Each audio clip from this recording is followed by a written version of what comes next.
Planning the perfect Disneyland day can take hours of research, or you can just spend the next few minutes to unlock all the secrets for an unforgettable adventure at the happiest place on earth. And stay tuned, because coming up later in the video, I reveal my Disneyland Plan of Attack. And the best part is, I've teamed up with Kelly Picanzo, a Disneyland planning expert who knows the park inside and out. So relax, ditch the stress, and let's dive into the ultimate guide to make your Disneyland vacation magical, starting off with one of the most important pieces of your Disney vacation, and that is when to visit. Planning your Disneyland vacation around the wrong time could really make you have a bad overall experience, and that's not what I want. So, the best time to visit for shorter lines and fewer crowds, I recommend aiming for off-peak seasons like mid-January to mid-March, mid-September to mid-November, or non-holiday weekdays. It's always a good idea to skip peak times like summer, spring break, or Christmas when the park is packed. And now it's time for the first of many extra magic tips they're going to find in this video. I always recommend checking Disneyland's ticket calendar online, because the higher prices mean the busier days. Doing this is vital for the best possible Disneyland vacation. Seasonal events like Halloween time or holidays at Disneyland add extra magic, however, they do draw bigger crowds, so I recommend always planning ahead. How many days do you need? For first timers, I recommend at least 2 days to enjoy both Disneyland and Disney's California adventure. If you are focusing only on Disneyland Park, 1 full day can work with a solid plan, but 2 days give you time to soak in the magic without rushing. Extra magic tip. If you're trying to do both parks, I recommend 3 days to experience everything both parks offer, because they each offer a ton of great attractions that you're not going to want to miss. And more time in the park means extra time to see the shows, more relaxed dining, and repeat rides. Where to stay? Location is key. Staying at a Disneyland Resort hotel like the Grand Californian or Disneyland Hotel comes with perks like early entry, 30 minutes before the park opens. These hotels are pricey though, but they are worth it because they're so nice and the location is great. For budget-friendly options, you're going to find a ton of hotels within a mile or two from the parks. Extra magic tip. I always recommend booking early to score package deals that bundle tickets with hotels for better savings. Which brings me to ticket options and park hopping. Tickets start out about $104 for a single day, with prices varying by the date and the demand. Multi-day tickets do save you more per day. I always recommend purchasing tickets through the Disneyland website and make park reservations right after, because reservations do fill up fast. Now, if you only have 1 day to enjoy the parks, then I recommend sticking to Disneyland Park because of the classic vibe and all the great family attractions. For 2 or more days, then you definitely want to park hop, because the parks are literally just steps away from each other. Which brings me to a very important piece of this video, because I know a lot of you watching right now are thinking, I cannot plan a trip to Disneyland. I do not know enough about how to do that. Well, the good news is I'm here to help. Because the truth is, planning a trip to Disneyland can feel very overwhelming and it's very stressful, but it doesn't have to be. Now, I'm not a travel advisor, so I'm passing you on to my friend Kelly Picanzo, a Disneyland planning expert with We Do Travel Right. Kelly crafts personalized itineraries, whether you want a luxurious stay at the Grand Californian or a budget-friendly option. Now, the best part is, Kelly's services are 100% free, and she will handle the stress so you can focus more on the fun. So if you need any help at all, I highly recommend contacting Kelly via her quick quote form that's linked below for a magical, hassle-free trip. You're going to find over 40 rides and attractions at the Disneyland park, but here are the top 11 must-ride attractions that I do not want you to miss out on. Star Wars Rise of the Resistance. This is an epic, immersive adventure with battles and massive sets. This ride is perfect for any Star Wars fan, or even if you don't like Star Wars, this ride is awesome. With that said, just be prepared for longer lines because this ride is one of the most popular in the park. Indiana Jones Adventure, which is a thrilling Jeep ride through a cursed temple. This awesome dark ride is a Disneyland must, and once you ride it, you're going to understand why.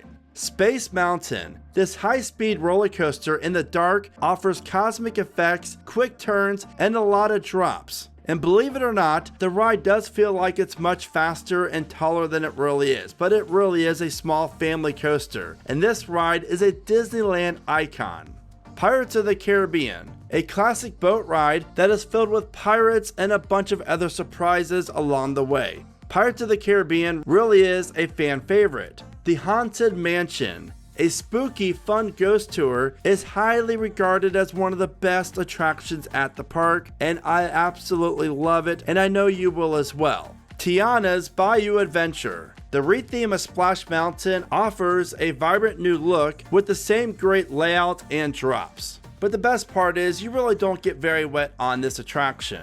Big Thunder Mountain Railroad. This wild mine train coaster offers multiple lift hills, tunnels, and a layout that offers a fantastic roller coaster experience. The Matterhorn Bobsleds, a historic coaster with the Yeti encounters that is fun for the whole entire family. And the best part is, the ride offers two sides, so try to ride both if you can. Peter Pan's Flight. This classic dark ride takes you on an adventure with Peter Pan. This ride is so much fun for all ages. Now, if you are feeling a little bit adventurous, then you'll want to check out the Jungle Cruise, which is a boat tour through exotic rivers, and you get to look out and see some awesome animatronic animals, and your boat tour guide is part of the fun for this attraction.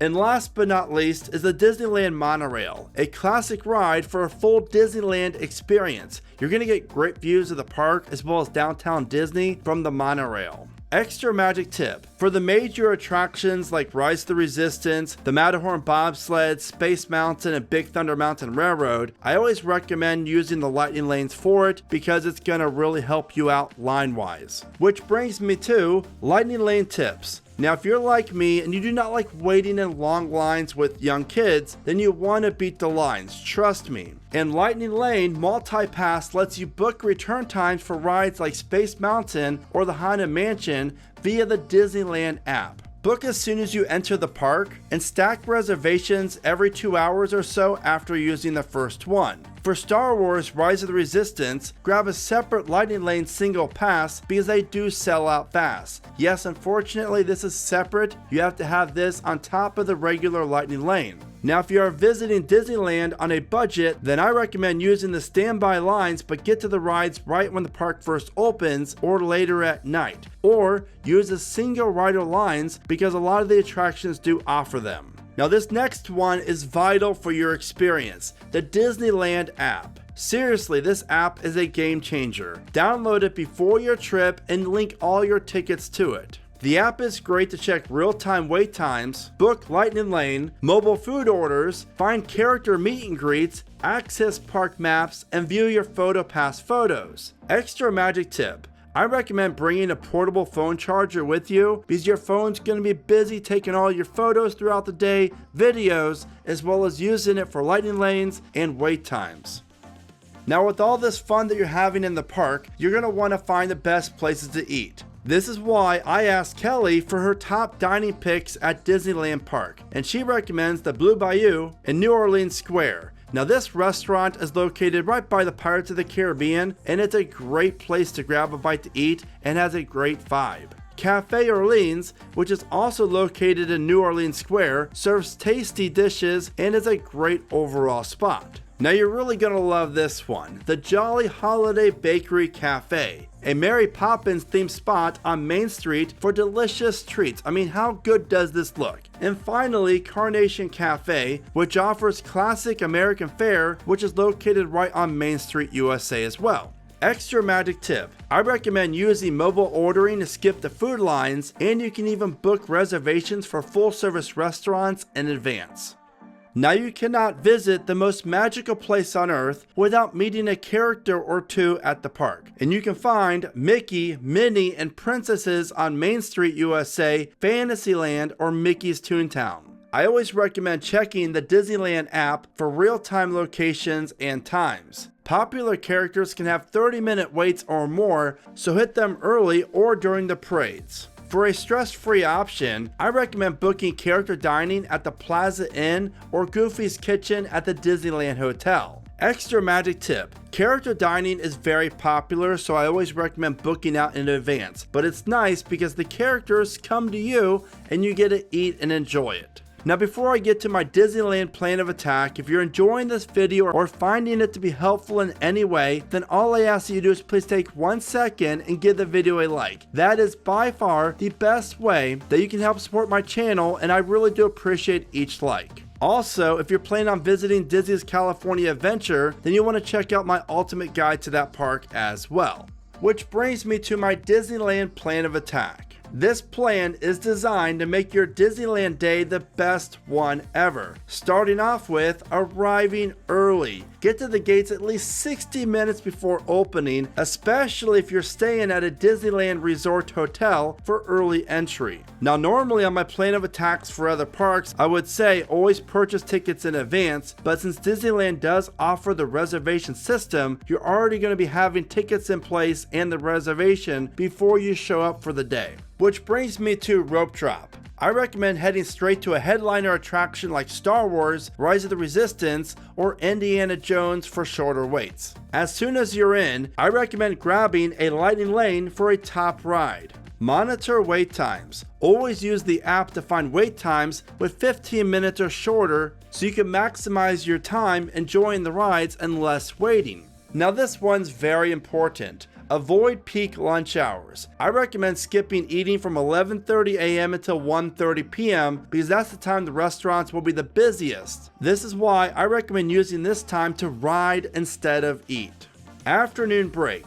It's always a good idea to recharge with a snack, find a bench or table to sit down and relax, and then plan your remaining must-do rides. Now this tip is very beneficial. Use a Disneyland Railroad. You can save energy by riding between Main Street, New Orleans Square, Mickey's Toontown, and Tomorrowland. It's always great to get off your feet for a few minutes and take in the views from the railroad. Now you cannot go to Disneyland and not experience one of their parades. So whatever time the parade is during the day, I highly recommend making time to go see it. Evening magic.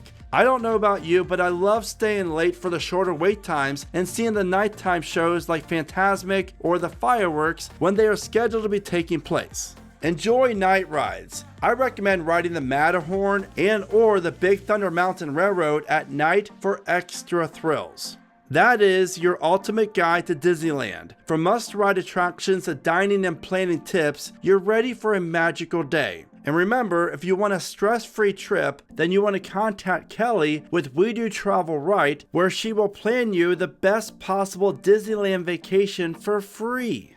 So now I want to know, what's your favorite Disneyland ride? You know what to do, be sure to let me know in the comments. Also, check out my Disneyland California Adventure Ultimate Guide and the showcase video at the bottom of your screen. As always, thank you so much for watching. Remember to smile today, think positive, and keep riding coasters.